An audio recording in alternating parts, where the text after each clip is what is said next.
नमस्कार, स्वागत है आपके अपने YouTube channel Shri Savaliya classes में। दोस्तों, आज बात करेंगे हम कक्षा 9 के विज्ञान के प्रश्न पत्र की। कक्षा 9 का विज्ञान का प्रश्न पत्र आपको इस टाइप का मिलेगा। किस टाइप के प्रश्न आएंगे उसमें और आपको किस प्रकार उनके आंसर देने हैं उसकी चर्चा अपन इस वीडियो में करेंगे। सारे प्रश्न महत्वपूर्ण हैं। आप इन प्रश्नों को देखिए और अपनी तैयारी को और मजबूत बनाइए। तो देखते हैं आज के वीडियो का पहला प्रश्न। कक्षा 9 विषय विज्ञान वार्षिक परीक्षा का प्रश्न पत्र है। ऐसा ही प्रश्न पत्र आपको वहाँ पर देखने को मिलेगा। इसका पूर्णांक रहेगा आपके 100 अंक का। ठीक है। पहला प्रश्न, एक किलोग्राम की दो पिंड परस्पर 1 मीटर की दूरी पर है तो उनके मध्य गुरुत्वाकर्षण बल का मान लिखिए। गुरुत्वाकर्षण का बल का मान लिखना। गुरुत्वाकर्षण बल किसको कहते हैं? आपको पता होगा कि जब किसी वस्तु को अपन ऊपर की ओर फेंकते हैं तो पृथ्वी उस वस्तु को अपनी ओर आकर्षित करती है। इसी को गुरुत्वाकर्षण कहते हैं। ठीक है। यहाँ पर ये कह रहा है कि दो पिंड है, दोनों का द्रव्यमान कितना? 1 किलोग्राम। इसका भी 1 किलोग्राम और मध्य की दूरी 1 मीटर है। ठीक है। तो हमको पता है कि दो पिंडों के मध्य दूरी 1 मीटर है तो उसके मध्य लगने वाला जो बल होगा दोनों की मध्य की दूरी के दोनों पिंडों के द्रव्यमान के समानुपाती F इज प्रोपोर्शनल टू क्या हो जाएगा? m1 m2 है ना। और उनकी दूरी के वर्ग के व्युत्क्रमानुपाती। दूरी को अपन r से लिखते हैं तो r का वर्ग r²। तो दोनों पिंडों के द्रव्यमान के समानुपाती और दूरी के वर्ग के व्युत्क्रमानुपाती होगा। ये गुरुत्वाकर्षण का सार्वत्रिक नियम कहता है। तो इनके मध्य जो गुरुत्वाकर्षण बल का मान आएगा g का मान है ना। g बराबर आएगा F m1 m2 पर r² है ना। और इसका मान आपको याद रखना है 6.67 × 10⁻⁻11 न्यूटन मीटर स्क्वायर प्रति किलोग्राम स्क्वायर। ठीक है। ये इसका जी का मान होता है। जी को कहते हैं गुरुत्वाकर्षण का सार्वत्रिक नियतांक। ठीक है। नेक्स्ट, दूसरा प्रश्न आपको ये भी पूछ सकता है गुरुत्वाकर्षण का सार्वत्रिक नियम क्या है, इसका सूत्र व्युत्पन्न करो। तो वहाँ पर इसका सूत्र आपको व्युत्पन्न करना आना चाहिए। दो पिंड है, दोनों का द्रव्यमान इसका m1 है और इसका m2 है और दोनों के मध्य की दूरी r है। तो इसके मध्य लगने वाला जो बल होगा ये दूरी के वर्ग के तो व्युत्क्रमानुपाती और द्रव्यमानों के समानुपाती होगा, m1 और m2। ठीक है। दो समीकरण बनेगी, दोनों समीकरणों को अपन जोड़ेंगे तो यहाँ पर फिर f का मान आएगा आपका F इज प्रोपोर्शनल टू आ जाएगा आपका m1 m2 अपॉन r² आएगा। ठीक है। स्क्वायर ये प्रोपोर्शनल को हटाएंगे तो ये आ जाएगा F बराबर g m1 m2 upon r²। ठीक है। तो इससे अपन g का मान निकालेंगे। ठीक है। हमारे पास आया था F बराबर g m1 m2 upon r²। तो इससे अपन g का मान निकालेंगे। g बराबर हो जाएगा F r² अपॉन नीचे आ जाएगा आपका m1 m2 आ जाएगा। ठीक है। ये जी है यहाँ पर गुरुत्वाकर्षण का सार्वत्रिक नियतांक। ठीक है। नेक्स्ट, दूसरा प्रश्न, तत्व और यौगिक में दो अंतर बताने आपको। तत्व और यौगिक में दो अंतर बता। तो ऐसे आपको सारणी बनानी, एक तरफ लिख देना तत्व और एक तरफ लिख देना आपको यौगिक। ठीक है। तत्वों में लिखना वे अणु जो एक ही परमाणु से बने होते हैं उनको क्या कहते हैं? तत्व कहते हैं। और यौगिक क्या होते हैं? दो या दो से अधिक परमाणु से निश्चित अनुपात में मिलकर बने होते हैं। याद रखना, निश्चित अनुपात में मिलकर बने होते हैं। जैसे अपन बात करते हैं जल की, है ना। जल का सूत्र होता है H2O। तो जल में हाइड्रोजन के तो 2 अणु होंगे। हाइड्रोजन के कितने? 2 और प्लस ऑक्सीजन का कितना? 1 अणु। ये दोनों मिलकर क्या बनाएगा? जल में। इनका अनुपात क्या है? निश्चित है। अगर निश्चित अनुपात नहीं होगा तो फिर वो मिश्रण बना देगा। ठीक है। तत्व, यौगिक, मिश्रण तीनों अपने बुक में दे रखे, आप याद रखना। ठीक है। नेक्स्ट, 5 किलोग्राम द्रव्यमान वाली वस्तु में 10 मीटर स्क्वायर का त्वरण उत्पन्न करने पर 50 न्यूटन बल प्राप्त होता है। यदि बल को दुगुना कर दिया जाए तो त्वरण क्या होगा? तो इस सवाल को करते हैं। इस पर यहाँ पर क्या दे रखा है? 5 किलोग्राम द्रव्यमान, यानी m आपको दे रखा है 5 किलोग्राम। ठीक है। और त्वरण को a से दर्शाते, a बराबर दे रखा है आपको 10 मीटर प्रति सेकंड स्क्वायर। और बल कितना है उत्पन्न कर रहा है? बल कर रहा है ये 50 न्यूटन बल उत्पन्न कर रहा है। ठीक है। अभी क्या कर रहा है? यदि बल को दुगुना कर दिया जाए तो त्वरण पर कितना प्रभाव पड़ेगा? तो इसको अपन समीकरण के रूप में लगाते हैं। तो हमारा सूत्र क्या होता है, F बराबर होता है MA, ठीक है। F कितना था 50 है ना, M कितना दे रखा 5 और त्वरण कितना दे रखा है 10 दे रखा है, ठीक है। अब ये कह रहा है अगर बल को दुगुना कर दिया जाए, ये बल कितना था 50, इसका कर दिया दुगुना कर दिया जाए 100 कर दिया, तो कह रहा है त्वरण पर कितना प्रभाव पड़ेगा, त्वरण पर कितना प्रभाव पड़ेगा, तो 5 इंटू त्वरण को A से दर्शाते हैं तो 10A हो जाएगा, ठीक है। अब ये 5 इंटू में इधर जाएगा, भाग में चला जाएगा, तो 5 का भाग इसमें 100 में देंगे तो ये 20 बार जाएगा, 20, ठीक है। तो 10A बराबर 20 है, तो A बराबर कितना आ जाएगा 20/10, तो कितना आ जाएगा 2 आ जाएगा, ठीक है। तो त्वरण कितना आ जाएगा दुगुना हो जाएगा, ठीक है, पहले का दुगुना हो जाएगा। पहले त्वरण था 10 मीटर प्रति सेकंड स्क्वायर, तो ये भी कितना हो जाएगा दुगुना 20 मीटर प्रति सेकंड स्क्वायर हो जाएगा। इसको आसानी से आप निकाल सकते हो, ठीक है। सूत्र याद रखना, F बराबर M है, बल का सूत्र क्या होता है, F बराबर M है, ठीक है। त्वरण को A से दर्शाते, त्वरण को किससे दर्शाते, A से। वेग में परिवर्तन की दर को क्या कहते हैं, त्वरण कहते हैं। वेग में परिवर्तन की दर को त्वरण कहते हैं। त्वरण का मात्रक याद रखना मीटर प्रति सेकंड स्क्वायर होता है, मीटर प्रति सेकंड स्क्वायर, ठीक है। मीटर प्रति सेकंड स्क्वायर इसका मात्रक होता है, मोस्ट इंपोर्टेंट है, आप याद रखना, ठीक है।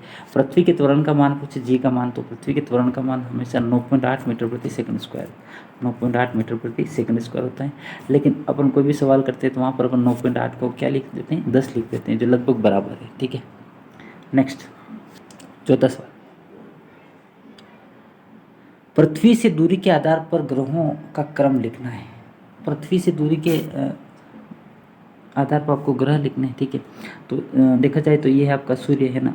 अब ग्रह की बात करें तो ये बुध, ये शुक्र, ये पृथ्वी, ये मंगल, ठीक है।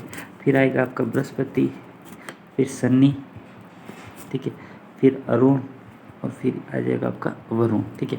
पृथ्वी से दूरी के आधार पर देखा जाए तो पृथ्वी के सबसे निकट ग्रह है आपका, पृथ्वी के सबसे निकट आएगा आपका मंगल ग्रह, ठीक है। मंगल के बाद आएगा शुक्र, फिर आएगा बुध, है ना, फिर आपका बृहस्पति और फिर शनि, फिर अरुण वरुण, ठीक है। सूर्य से बढ़ते क्रम में पूछे बुध शुक्र पृथ्वी मंगल बृहस्पति शनि अरुण वरुण आ जाएगा, ठीक है। तो ये इस आधार पर आप लिख लोगे, सिंपल सा क्वेश्चन है, 8वीं क्लास में ही दे रखा ग्रहों के बारे में। पांचवा प्रश्न, एक कोशिक जीव किसे कहते हैं, 2 उदाहरण बताने। एक कोशिकी जीव उनको कहते हैं वे जीव जिनके शरीर का निर्माण एक कोशिका से होता है, ठीक है। उनको एक कोशिकी जीव कहते हैं। उदाहरण की बात करें अपन तो एक कोशिकी जीव कौन कौन से, एक कोशिकी जीव की बात करें तो अपन देखो, पहले हाथ तो आता है आपका अमीबा एक कोशिकी जीव है जिसकी आकृति परिवर्तनशील होती है, अमीबा है। फिर आपका आ जाएगा यूग्लिना, फिर आ जाएगा आपका यीस्ट, ठीक है, यीस्ट है, क्लेमाइडोमोनास है, ये सारे एक कोशिकीय जीव आप याद रखना। नेक्स्ट छठा प्रश्न, ICBN और ICZN का पूरा नाम बताना है, ठीक है। ICBN का नाम होता है international corporation botanical nomenclature, botanical nomenclature, ठीक है। इंटरनेशनल कॉर्पोरेशन बोटनिकल नोमेनक्लेचर, ठीक है। और ICZN का नाम होगा international corporation zoological nomenclature, Z का जूलॉजिकल हो जाएगा, यहाँ पे बी का बोटनिकल हो जाएगा, ठीक है। तो ये आप याद रखना। अवोगाड्रो संख्या का मान कितना होता है, अवोगाड्रो संख्या किसी कहते हैं 1 मोल के बराबर जो संख्या होती है उसको अवोगाड्रो संख्या कहते हैं। इसका मान होता है 6.622 × 10⁻23, ठीक है। यह अवोगाड्रो संख्या का मान होता है, तो आप याद रखना।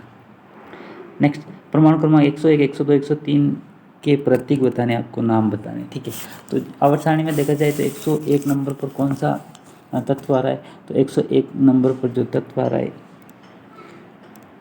उसका प्रतीक हो जाएगा आपका MD हो जाए, ठीक है। क्या हो जाएगा, MD हो जाएगा। 102 पर आपका इसको मेंडेलियन कहते हैं, मेंडेलियन, ठीक है, मेंडेलियन। 102 पर आ जाएगा आपका NO, नोबेलियन कहते हैं, NO, इसको कहते हैं नोबेलियन, ठीक है। और 103 103 पर आ जाएगा आपका LR, जिसको कहते हैं लोवेशियम, लोवेशियम LR जिसको कहते हैं लोवेशियम, ठीक है। तो इनके प्रतीक और यहाँ पर याद रखना, ठीक है। नेक्स्ट, निम्नलिखित के अणुसूत्र लिखिए। इनके अणुसूत्र लिखने आपको, तो अणुसूत्र तो सिंपल है, जैसे सोडियम कार्बोनेट है, सोडियम कार्बोनेट का सूत्र होता है Na2CO3, सोडियम कार्बोनेट, ठीक है। नेक्स्ट, जिंक सल्फाइड का सूत्र होता है ZnS, जिंक सल्फाइड का सूत्र होता है, याद रखना। बेरियम क्लोराइड BeCl2 होगा आपका बेरियम क्लोराइड। कैल्शियम हाइड्रोक्साइड का सूत्र होता है आपका, कैल्शियम हाइड्रोक्साइड होता है CaOH होल ट्वाइस, ठीक है। एक आप याद रखना, magnesium hydroxide MgOH whole twice, ठीक है। ये कहाँ पर काम आता है, जब हमारा आमाशय HCl का ज़्यादा स्त्रावन करता है तो वहाँ पर अपन मिल्क ऑफ मैग्नीशिया लेते हैं, और मिल्क ऑफ मैग्नीशिया का सूत्र यही होता है MgOH होल ट्वाइस, जो उदासीनीकरण द्वारा जो आमाशय से HCl का स्त्रावन होता है उसको उदासीनीकरण के द्वारा अम्लीयता के प्रभाव को कम कर देता है, ठीक है। और भी आप याद रखना, जैसे एसिटिक अम्ल है, तो एसिटिक अम्ल का तो मोस्ट इंपॉर्टेंट है, आप याद रखना CH3COOH, ये एसिटिक अम्ल का सूत्र होता है, ठीक है। उसी प्रकार अम्लों का राजा कहते हैं H2SO4 को, सल्फ्यूरिक अम्ल को अम्लों का राजा कहते हैं H2SO4, ये सल्फ्यूरिक अम्ल का सूत्र होता है, अम्लों का राजा कहते हैं इसको। और एक होता है आपका अम्लराज तो कहते हैं आपको तीन भाग तो HCl के होते हैं, ठीक है, और एक भाग होता है आपका HNO3 का, ठीक है।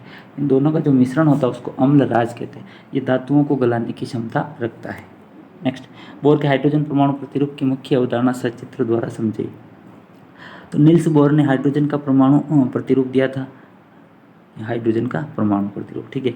उन्होंने इस प्रकार कक्षक को नाम दिया था 1 2 3 ये 4 है ना, और इंग्लिश में कहे तो KLMN, ये इन्होंने नाम दिया था। किसी कक्षक में उपस्थित इलेक्ट्रॉन की संख्या ज्ञात करने का सूत्र बताया था उन्होंने 2n², ये इलेक्ट्रॉन की संख्या ज्ञात करने का सूत्र है किसी भी कक्षक में। यदि कोई कक्षक उच्चतम कक्षक से निम्नतम कक्षक में आएगा तो ऊर्जा का क्या करेगा, उत्सर्जन करेगा, और निम्नतम से उच्चतम में जाएगा तो ऊर्जा का क्या करेगा, अवशोषण करेगा, और उच्चतम से निम्नतम में जाएगा तो अवशोषण करेगा। तो ये उन्होंने बताया था। इलेक्ट्रॉन उन्हीं कक्षाओं में चक्कर लगाएगा जिनका कोणीय संवेग का मान कितना होगा, NH/2π होगा, NH/2π का पूर्ण गुणज हो, उन्हीं कक्षाओं में चक्कर लगाएगा। तो ये बोर का परमाणु मॉडल है जो आपको याद रखना, ठीक है। नेक्स्ट, ऊर्ध्वपातन को नामांकित चित्र द्वारा बताना है। ऊर्ध्वपातन क्या होता है, जब किसी पदार्थ को अपन गर्म करते हैं तो क्या होता है, वो हमेशा पहले ठोस होता है, वो गैस में बदलता है, फिर गैस से किस में बदलता है, ठोस होता है वो द्रव में बदलता है, और द्रव से किस में बदलता है, गैस में बदलता है। लेकिन कुछ पदार्थ ऐसे होते हैं उनको अपन गर्म करते हैं तो वो द्रव में न बदल कर सीधे किस में बदल जाते हैं, गैस में बदल जाते हैं, उसको ऊर्ध्वपातन कहते हैं, ठीक है। जैसे अमोनियम क्लोराइड है, NH4Cl है, आपका कपूर है, इनको आप गर्म करोगे तो ये सीधे किस में बदल जाएंगे, गैस में बदल जाएंगे, उसको ऊर्ध्वपातन करते हैं। इसके लिए आप एक चित्र बना सकते हो, जैसे आपने कोई फ्लास्क लिया, ठीक है, इसको गर्म किया, इसके ऊपर आप क्या करोगे, एक उल्टी कीप रख दोगे, ठीक है, और कीप के यहाँ पे आप क्या लगा दोगे, रुई लगा दोगे, यहाँ पर आपने कपूर भर दी, ठीक है। अब इसको गर्म करोगे तो कपूर किस में बदलेगी, गैस में, और ये कहाँ पर एकत्रित हो जाएगी, इस रुई के यहाँ पर एकत्रित हो जाएगी। तो ये ऊर्ध्वपातन का आप नामांकित चित्र आसानी से बना सकते हो, ठीक है। नेक्स्ट, पारिस्थितिकी तंत्र किसे कहते हैं, दो प्रमुख घटकों को समझे। पारिस्थितिकी तंत्र देखा जाए तो पर्यावरण में एक जीव भोजन के लिए दूसरे जीवों पर निर्भर कर रहता है और दूसरा तीसरे के ऊपर निर्भर रहता है, तो इस पूरे तंत्र को ही क्या कहते हैं, पारिस्थितिकी तंत्र कहते हैं। दो प्रमुख घटक कौन कौन से, जैसे एक तो है पेड़ पौधे है, वायु है, ऑक्सीजन है, जल है ना, ये सारे इसके घटक है। तो इनमें से किसी दो के आपको वर्णन करना है, जैसे O2 है, ऑक्सीजन के बारे में लिखना, जल है तो जल के बारे में लिखना है, ठीक है। जैसे पारिस्थितिकी तंत्र की बात करें तो जैसे पेड़ पौधे हैं, है ना, पेड़ पौधों को कौन खाता है, जानवर खाता है, ठीक है। शाकाहारी जीव होते हैं, शाकाहारी जीव खाते हैं, शाकाहारी जीव को कौन खाते हैं, मांसाहारी खाते हैं। तो एक जीव दूसरे जीव पर निर्भर है, इनको क्या कहते हैं, पारिस्थितिकी तंत्र कहते हैं, ठीक है। नेक्स्ट, मरुद्भिद पादपों में पाए जाने वाले अनुकूलों का वर्णन करना है। मरुद्भिद पादप कहाँ पे पाए जाते हैं, तो मरुद्भिद पादप पाए जाते हैं आपके मरुस्थलीय क्षेत्रों में। मरुस्थलीय क्षेत्रों में पाए जाने वाले पौधों को क्या कहते हैं, मरुद्भिद पादप कहते हैं। इनके अनुकूलन की क्या विशेषता होती है, तो इनमें जो पत्तियाँ होती हैं पत्तियाँ या तो अनुपस्थित होगी या वो पत्तियाँ किस में बदल जाएगी, कांटों में रूपांतरित हो जाएगी। क्योंकि जो पत्तियाँ होगी वो क्या काम करती है, वाष्पोत्सर्जन का कार्य करती है। मरुद्वीप में तो पहले ही जल की कमी होती है, तो वहाँ वाष्पोत्सर्जन नहीं होगा, इसलिए वहाँ पर या तो पत्तियाँ अनुपस्थित होगी या बहुत छोटी होगी या कांटों में रूपांतरित हो जाएगी। ठीक है, इनकी जड़ें गहरी होती है। जड़ें क्या होती है, जड़ें अत्यधिक गहराई में जाती है। ठीक है, पत्तियाँ अत्यधिक छोटी होती है, पत्तियाँ अत्यधिक छोटी हो जाती है और वाष्पोत्सर्जन की क्रिया इनमें अनुपस्थित होती है। वाष्पोत्सर्जन की क्रिया अनुपस्थित होती है, आप याद रखना। ठीक है, ये मरुद्भिद पादपों की विशेषता। जैसे मरुस्थलीय पौधा होता है खेजड़ी, है ना, खेजड़ी मरुस्थलीय पौधा है खेजड़ी, और खेजड़ी का वानस्पतिक नाम याद रखना क्या होता है, प्रोसोपिस सिनेरिया। प्रोसोपिस सिनेरिया ये खेजड़ी का वानस्पतिक नाम है, आप याद रखना। राज्य वृक्ष का दर्जा दिया गया है राजस्थान में, इसको राज्य वृक्ष कहते हैं इसको। ठीक है, 1981 में राज्य वृक्ष का दर्जा दिया गया था खेजड़ी को। वानस्पतिक नाम क्या है, प्रोसोपिस सिनेरिया। ठीक है, नेक्स्ट, मनुष्य के पाचन तंत्र का नामांकित चित्र बनाते हुए प्रमुख भागों का वर्णन। तो ये मनुष्य के पाचन तंत्र का नामांकित चित्र आप तीसरी क्लास से पढ़ रहे हो। ठीक है, अच्छा सा नामांकित चित्र बनाना और उसमें प्रमुख भागों का वर्णन करना। जैसे मुख है, तो मुख में क्या क्या होता है, मुख में होते हैं आपके दांत होते हैं। दांत कितने प्रकार के होते हैं, 4 प्रकार के होते हैं दांत। कौन कौन से होते हैं, कृतनक, रदनक, फिर आता है आपका च्वर्णक, और फिर आता है आपका अग्रच्वर्णक। दांतों के बारे में लिखना। ठीक है, फिर मुंह में क्या होता है, जीभ होती है। क्या होती है, जीभ। जीभ क्या करती है, टाइलिन एंजाइम स्रावित करती है, टाइलिन एंजाइम का स्रावण करती है, और टाइलिन एंजाइम क्या करता है, भोजन को लसलसा बनाता है। ठीक है, तो ये आप याद रखना। फिर मुख के बाद आप देखो तो क्या आती है, ग्रसिका आती है, ग्रसिका। ठीक है, ग्रसिका के बाद ग्रसिका क्या करती है, ग्रसिका अपने श्वसन तंत्र व पाचन तंत्र का कोमन द्वार होती है, पाचन तंत्र का कोमन द्वार होती है। ठीक है, ये याद रखना, ग्रसिका। ठीक है, उसके बाद आता है आपका आमाशय, है ना, आमाशय। तो आमाशय के बारे में आप लिखो कि आमाशय अंग्रेजी की जे आकार की संरचना का एक थैलीनुमा संरचना होती है। ठीक है, उसमें भोजन 4 से 5 घंटे तक ठहरता है। ठीक है, भोजन का मंथन होता है। आमाशय HCl का स्त्रावण करता है, HCl का स्त्रावण करता है, जिसे भोजन को अम्लीय माध्यम में बदल देता है। ठीक है, और फिर आमाशय से भोजन कहाँ पे जाता है, छोटी आंत में जाता है। तो छोटी आंत के बारे में लिखना, छोटी आंत में दीर्घ रोम होते हैं, अंगुली जैसे उपहार जैसी संरचना होती है, उनको क्या कहते हैं, दीर्घ रोम कहते हैं। और दीर्घ रोम का कार्य क्या है, पचित भोजन के अवशोषण क्षेत्र को बढ़ा देना, है ना। जो पचित भोजन होगा उसके सतही क्षेत्रफल को बढ़ा देगा, इसलिए सबसे पचे हुए भोजन का ज़्यादा अवशोषण का होगा, छोटी आंत में होगा। पचे हुए भोजन का सर्वाधिक अवशोषण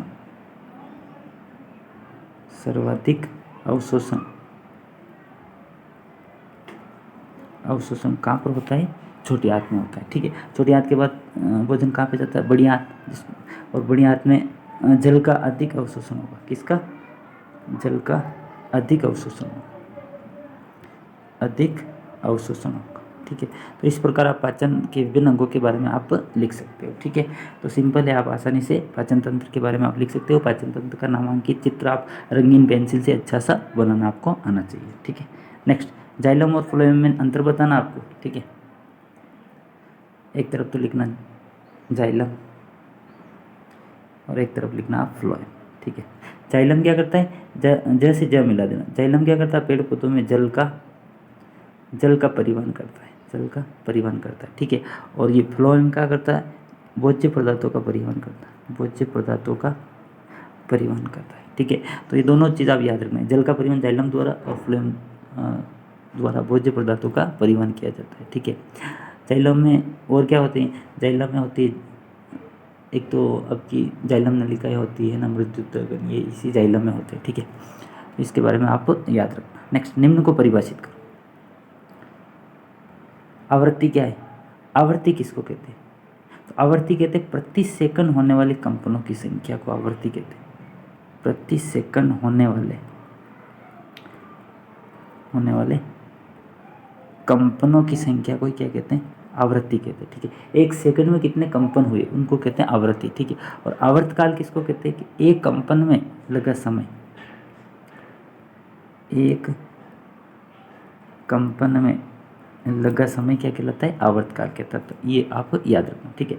आयाम किसको कहते हैं, आयाम कहते हैं अधिकतम दूरी तय करने में लगा समय आयाम कहते हैं। जैसे कोई सरल लोलक है, ठीक है, ये सरल लोलक है, एक धागा है, उसके एक आपने ये धागा, ये पत्थर बांध दिया, पत्थर को आपने यहाँ से धक्का दिया तो ये अधिकतम दूरी तय करेगा इधर, और वापस ये पत्थर इधर आएगा, है ना, और ये अधिकतम दूरी तय करेगा, इसी को ही क्या कहते हैं अपन, आयाम कहते हैं, ठीक है। तो लोलक द्वारा अधिकतम तय की गई दूरी क्या कहलाती, आयाम कहलाती। आयाम का मात्रक पूछे तो आयाम का मात्रक क्या होता है, आयाम का मात्रक होता है मीटर होता है, ठीक है। आवृत्ति का पूछे तो आवृत्ति का मात्रक क्या होता है, हर्ट्ज होता है, एच जेड से दर्शाते हैं। आवर्तकाल का होता है सेकंड, सेकंड को एस से दर्शाते हैं, ठीक है। वेग, वेग किसको कहते हैं, चाल और वेग की परिभाषा सेम है, लेकिन वेग में क्या होता है, निश्चित दिशा होती है, निश्चित दिशा में तय की गई दूरी क्या कहलाती है, वेग कहलाती है, ठीक है। निश्चित दिशा में, निश्चित दिशा में तय की गई दूरी क्या कहलाती है, वेग कहलाती है। वेग का मात्रक चाल के मात्रक के जैसे ही होता है, वेग का मात्रक क्या होता है, मीटर प्रति सेकंड, मीटर प्रति सेकंड होता है। तो ये चारों चीज़ें आप याद रखना, ठीक है। नेक्स्ट, प्राध्वनि किसे कहते हैं, चार उपयोग बताएं। प्राध्वनि कहते हैं ध्वनि की ध्वनि, ध्वनि की ध्वनि को ही क्या कहते हैं, प्राध्वनि कहते हैं। जैसे किसी पहाड़ के सामने आप जोर से चिल्लाओ तो आपकी आवाज़ पहाड़ से टकरा कर वापस आए, उसी ध्वनि को क्या कहते हैं, प्राध्वनि कहते हैं। चार उपयोग बताने आपको प्राध्वनि। तो प्राध्वनि के चार उपयोग, जैसे समुद्रों में कोई जलयान है, वो अगर फंस गया कहीं पर, पता नहीं है, तो वहाँ पर प्राध्वनि का उपयोग किया जाता है ताकि पता चले वो जलयान कहाँ पर छिपा हुआ है, ठीक है। विभिन्न प्रकार की जो यू आकार की नलिकाएं होती हैं उनको साफ करने में भी प्राध्वनि का उपयोग किया जाता है। ये जो लोहे के बड़े बड़े गड्ढे बने होते हैं वो बीच में से कहीं टूटे हुए तो नहीं, उनका पता लगाने के लिए प्राध्वनि का उपयोग किया जाता है। दीवारों के जो दरारें पड़ जाती है तो उनका पता लगाने के लिए भी आप प्राध्वनि का उपयोग करते हैं, ठीक है। नेक्स्ट, अनुरणन किसे कहते हैं,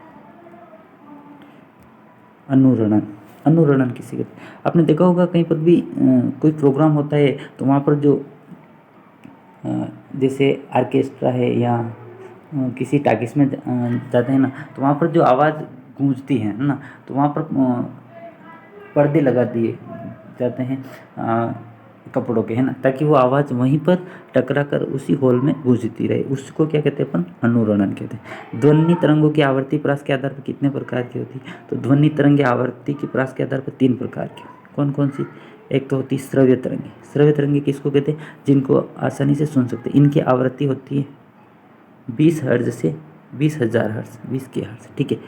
एक होती अश्रव्य, अश्रव्य तरंगों की परास होती है 5 हर्ट्ज से, यानी 20 हर्ट्ज से कम हो जाती है, 20 हर्ट्ज से कम हो जाती है, ठीक है, वो होती है अश्रव्य, ठीक है। और एक होती है आपकी पराश्रव्य, पराश्रव्य, और पराश्रव्य की आवृत्ति होती है 20,000 हर्ट्ज से अधिक आवृत्ति होती है। 20,000 हर्ट्ज से अधिक आवृत्ति की जो ध्वनि तरंगे होती है उनको क्या कहते हैं अपन, पराश्रव्य तरंगे कहते हैं, ठीक है। तो ये आप याद रखना। श्रव्यता की प्रास के आधार पर ध्वनि तरंगे 3 प्रकार की होती है, अश्रव्य, पराश्रव्य, और एक होती है आपकी अश्रव्य, पराश्रव्य, और एक होती है श्रव्य तरंगे, ठीक है। नेक्स्ट, 125 मीटर ऊंची मीनार से एक पत्थर छोड़ा जाता है तो निम्न की गणना करो। नीचे पहुंचने में लगा समय और पत्थर का अंतिम वेग क्या है, ठीक है। 125 मीटर ऊंचाई है ना, तो यहाँ पर आपको 125 मीटर ऊंचाई दे रखी। ऊंचाई को अपन एस से भी दर्शाते, एच से भी दर्शाते, ठीक है। तो यहाँ पर अपन एस बराबर समीकरण लगाएं, गति की दूसरी समीकरण, एस बराबर क्या होता है, you square plus half A T square, ठीक है। एस बराबर U T plus half A T square होगा, ठीक है, U T plus half A T square. समीकरण की ये गति की तीनों समीकरण आपको याद होने चाहिए। पहली है v बराबर यू प्लस ए टी, दूसरी है एस बराबर U T plus half A T square, है ना। और गति की तीसरी समीकरण क्या है, गति की तीसरी समीकरण है v स्क्वायर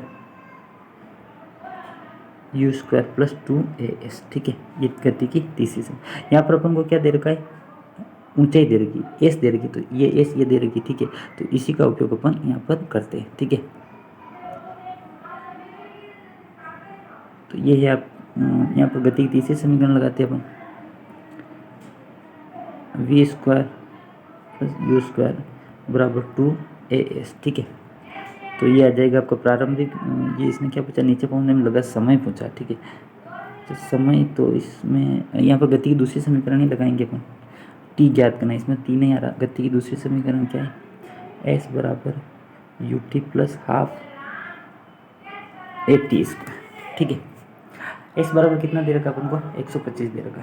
एस बराबर कितना दे रखा, 125, तो लिख देंगे 125 बराबर प्रारंभिक वेग 0 है, तो ये आ जाएगा आपका 0 प्लस 1/2 ए टी स्क्वायर, ठीक है। तो ये आ जाएगा आपका 1/2 ए टी स्क्वायर। ए का मान रख देते हैं अपन 10 होता है, ए का मान कितना होता है, 10 होता है। तो ये लिख दिया अपन 125 बराबर 1/2, और ये लिख दिया 10, 9.8 होता है, इसको अपन 10 लिख सकते हैं। और ये हो गया टी स्क्वायर, इसको काटा 5 है ना, तो ये आ जाएगा 5 टी स्क्वायर बराबर कितना है, 125। तो टी स्क्वायर बराबर कितना आ जाएगा, 125/5, 5 का भाग इसमें देंगे तो कितनी बार जाएगा, 25 बार, ठीक है। 25 आ गया, यानी टी स्क्वायर बराबर कितना आया, टी स्क्वायर बराबर आपका आ गया 25। तो टी बराबर कितना आ जाएगा, √25, और √25 बराबर क्या हो जाएगा, 5 सेकंड। कितना आ गया, समय कितना आ गया, 5 सेकंड आ गया, ठीक है। कैसे निकाला, गति की दूसरी समीकरण से, एस बराबर U T plus half A T square. आप कहोगे कि गति की दूसरी समीकरण क्यों लगाई, क्योंकि गति की दूसरी समीकरण होती है एस बराबर U T plus half A T square. तो यहाँ पर अपन को एस दे रखी है, ऊंचाई दे रखी है, ठीक है, और टी अपन को ज्ञात करना है ना।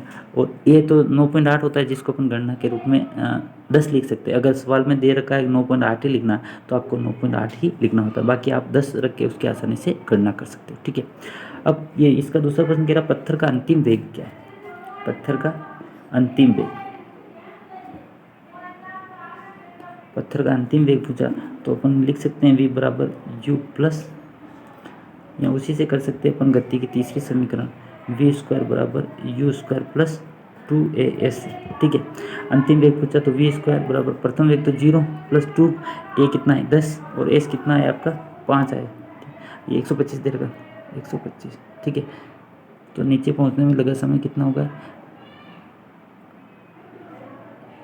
1 मिनट। पत्थर का अंतिम वेग पूछा, अच्छा अंतिम वेग तो अपन गति की पहले समय में लगा सकते हैं, वी बराबर यू प्लस 80, ठीक है। तो ये समय कितना आया हमारा, वी बराबर अपन को ज्ञात करना, यू प्रारंभिक वेग 0 है, अंतिम वेग इसने पूछा है, ए कितना है 10 इंटू टी कितना है 5, तो 10 को 5 से गुना करेंगे तो 50, ठीक है। 50 मीटर प्रति सेकंड आ जाएगा अंतिम वेग, कितना आ जाएगा 50 मीटर प्रति सेकंड, 50 मीटर प्रति सेकंड, ठीक है। तो यहाँ पर दो समीकरण अपन काम में लेंगे, एक तो गति की पहले तो लेंगे दूसरी समीकरण एस बराबर U T plus half A T square, और फिर बाद में लेंगे अपन गति की पहली समीकरण वी बराबर यू प्लस 80 से, ठीक है। नेक्स्ट, निम्नलिखित को समझे, आर्किमिडीज का सिद्धांत क्या है। आर्किमिडीज का क्या सिद्धांत है, तो अब सबको पता हो, आर्किमिडीज ने उत्प्लावकता के बारे में बताया था। यदि किसी वस्तु को अपन पानी से किसी पात्र में पानी भरा हुआ है, किसी वस्तु को अपन अंदर डुबोते हैं, तो अंदर धक्का देते हैं, तो वस्तु ऊपर की ओर एक बल लगाती है ना, जिसको उत्प्लावन बल कहते हैं, ठीक है। और यही आर्किमिडीज ने बताया था।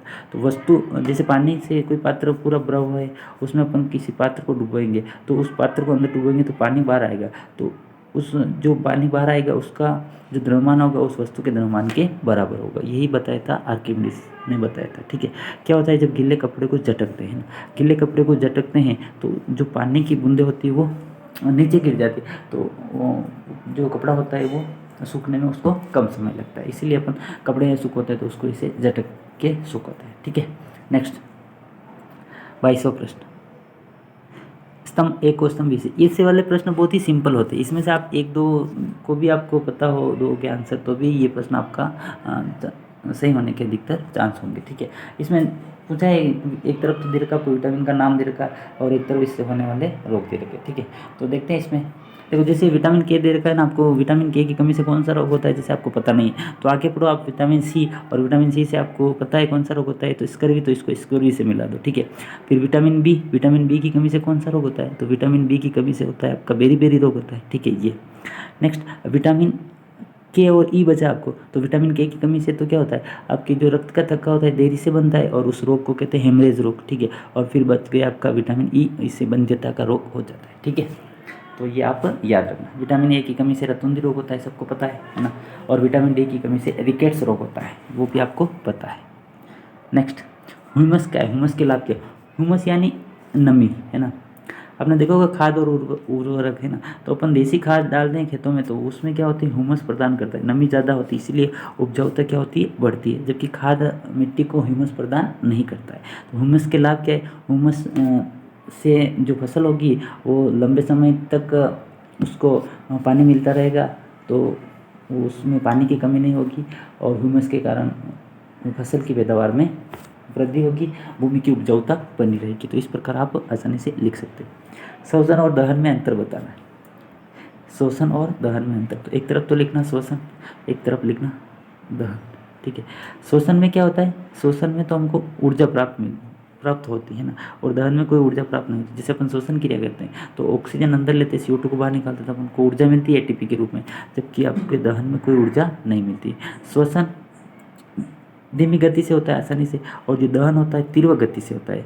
शोषण कोई प्रदूषण नहीं करता, वातावरण को प्रदूषित नहीं करता, जबकि दहन से कार्बन मोनोऑक्साइड या CO2 गैस निकलती जो वातावरण को दूषित करती। तो ये शोषण और दहन में आप आसानी से 4-5 अंतर लिख सकते हो, ठीक है। नेक्स्ट निम्न को समझाइए, कोशिका सिद्धांत।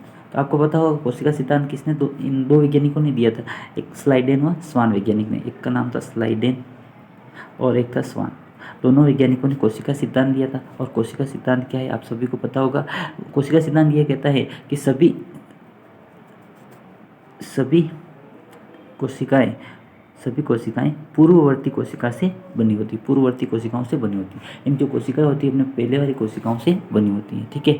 और कोशिका मिलकर क्या बनाती है, ऊतक का निर्माण करती है, ठीक है। एक समान जीव में समान समूह कोशिकाओं का समूह होता है, उसको ऊतक कहते हैं। तो ये कोशिका सिद्धांत। एक होता है माइटोकॉन्ड्रिया। माइटोकॉन्ड्रिया क्या होता है, माइटोकॉन्ड्रिया आपको सबको पता है। माइटोकॉन्ड्रिया नाम दिया था C. बेंद्रा नामक वैज्ञानिक ने इसका नाम दिया था, ठीक है। माइटोकॉन्ड्रिया की खोज की थी आल्टमान नामक वैज्ञानिक ने खोज की थी। माइटोकॉन्ड्रिया क्या करता है, माइटोकॉन्ड्रिया को कोशिका का पावर हाउस कहते हैं। क्या कहते हैं इसको, पावर हाउस कहते हैं, कोशिका का शक्ति गृह कहते हैं, क्योंकि यह ऊर्जा प्रदान करता है। ADP को ATP में बदलता है। ADP होती है एडिनिन डाइफास्फेट को किस में बदलता है, ATP में बदलता है। इसलिए इस माइटोकॉन्ड्रिया को क्या कहते हैं, कोशिका का शक्ति गृह कहते हैं, ठीक है। तो माइटोकॉन्ड्रिया के बारे में आप याद रखना। नेक्स्ट निम्न के रोगजनक का नाम लक्षण बचाव लिखना। तो देखो पहला आता है एड्स। एड्स किससे होता है, एड्स AIDS, इसका पूरा नाम याद रखना, एक्वायर्ड इम्यूनो डेफिशिएंसी सिंड्रोम, ये पूरा नाम आपको पूछ सकता है। एड्स किससे होता है, HIV वायरस से होता है। HIV ह्यूमन इम्यूनो वायरस से एड्स रोग होता है, ठीक है। और इसके लक्षण क्या है, बुखार आता है, कमजोरी हो जाती है ना। प्रतिरक्षा तंत्र होता है व्यक्ति का, वो इससे कमज़ोर हो जाता है, ठीक है। और प्रतिरक्षा तंत्र कमज़ोर हो जाएगा तो व्यक्ति में और बाकी के विभिन्न बीमारियाँ भी उत्पन्न हो जाएगी। तो ये एड्स है। और एड्स का बचाव क्या है, एड्स का बचाव तो जो सिरिंज होती है वो दूसरों की सिरिंज को उपयोग में नहीं लेना चाहिए, है ना। किसी व्यक्ति को एड्स है तो उससे शारीरिक संबंध नहीं बनाना चाहिए। इस प्रकार आप आसानी से लिख सकते हो। क्षय रोग, क्षय कहते हैं TB को, ट्यूबिनिफेरम फैल्सिफेरम नामक जीवाणु से होता है TB। ट्यूबिनिफेरम फैल्सिफेरम जीवाणु से, माइक्रोबैक्टीरियम ट्यूबिनिफेरम से होता है ना। माइक्रोबैक्टीरियम ट्यूबिनिफेरम एक जीवाणु होता है, उससे TB रोग हो जाता है, ठीक है। जिससे क्या कफ के साथ खून निकलने लग जाता है, व्यक्ति थूकता है तो उसके साथ खून आता है ना। तो TB का इलाज तो आजकल संभव है ना। सरकारी अस्पताल या प्राइवेट हॉस्पिटलों में TB का आसानी से आप इलाज करा सकते हो, डॉक्टर से सलाह लेकर इसका इलाज आसानी से करा सकते हो, ठीक है। Next malaria. मलेरिया ये मच्छर के काटने से होता है। मादा एनोफिलीज मच्छर के काटने से मलेरिया रोग हो जाता है, जिससे व्यक्ति को एक दिन छोड़कर एक दिन बुखार आता है ना, और हाथ पैर दर्द करने लगते हैं। तो ये सारे लक्षण आप याद रखना। और बचाव के उपाय तो अपने आसपास मच्छर पैदा नहीं होने देना चाहिए। केरोसिन का तेल या आदि कीटनाशकों का उपयोग करके मच्छरों को मारना चाहिए। घरों के आसपास नालियों में गंदा पानी एकत्रित नहीं होने देना चाहिए। नेक्स्ट 27वां, योग का स्वास्थ्य पर क्या प्रभाव, तो योग के बारे में आप सबको पता है। और अंतर्राष्ट्रीय योग दिवस भी कब मनाया जाता है, आप सबको पता होगा 21 जून को अंतर्राष्ट्रीय योग दिवस मनाया जाता है। ठीक है, योग करने से शरीर स्वस्थ रहता है, स्वस्थ शरीर में ही स्वस्थ मस्तिष्क निवास करता है। इस प्रकार आप योग के बारे में आसानी से लिख सकते हैं। नेक्स्ट, एयरबैग क्या है, वाहन दुर्घटना के समय चोट लगने में कैसे सुरक्षा कर। आजकल जो नए वाहन आ रहे हैं उसमें एयरबैग का प्रयोग होता है ना। और एयरबैग क्या है, जैसे मारुति होती है, कोई भी गाड़ी होती है तो वहाँ पर एयरबैग लगे होते हैं। जैसे ही गाड़ी का एक्सीडेंट होता है तो वो एयरबैग क्या होता है, खुल जाते हैं। वो एयरबैग खुल के जो भी गाड़ी में बैठे होते हैं उनके सिर के ऊपर वो एयरबैग आ जाएगा, जिससे वो दुर्घटना होगी तो भी उसका सिर बच जाएगा, उस व्यक्ति को ज़्यादा कोई नुकसान नहीं होगा। तो ये गाड़ी में एयरबैग लगाना आवश्यक है, जिससे कोई दुर्घटना हो जाए तो व्यक्ति का जीवन आसानी से बच जाता है। ठीक है, नेक्स्ट, असंक्रामक रोग किसको कहते हैं। असंक्रामक रोग वे रोग जो एक व्यक्ति से दूसरे व्यक्ति में नहीं फैलते हैं उनको असंक्रामक रोग कहते हैं। जैसे मधुमेह है या कैंसर रोग है तो ये एक व्यक्ति से दूसरे व्यक्ति में नहीं फैलते हैं। जैसे एड्स है तो संक्रामक रोग है, जैसे कोरोना आया था अभी, तो कोरोना भी क्या है, एक प्रकार का संक्रामक रोग था, एक व्यक्ति से दूसरे व्यक्ति में फैल जाता है। ठीक है, तो उसको तो कहते हैं संक्रामक रोग। और असंक्रामक रोग वायु द्वारा, जीवाणु द्वारा एक व्यक्ति से दूसरे व्यक्ति में नहीं फैलते, उनको असंक्रामक रोग कहते हैं। जैसे मधुमेह, जिसको डायबिटीज़ कहते हैं ना, मधुमेह रोग हो जाता है तो उस व्यक्ति में क्या होता है, ब्लड में इंसुलिन हार्मोन की कमी हो जाती है, उससे क्या होता है, मधुमेह रोग हो जाता है। और कैंसर तो एक भयानक बीमारी है और कैंसर का भी कोई इलाज संभव नहीं हुआ है।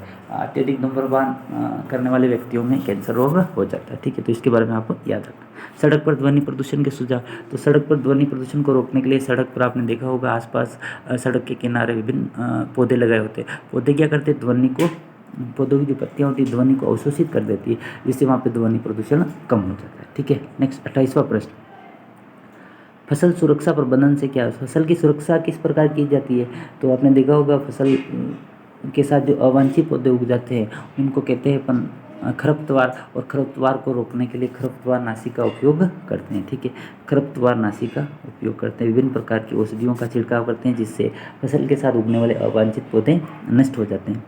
और फसल की सुरक्षा के लिए आपने देखा होगा आजकल तारबंदी की जाती है ना, और राज्य सरकार भी तारबंदी के लिए कुछ अपना योगदान दे रही है ना, 30% 40% उसमें छूट दे रही है किसानों को।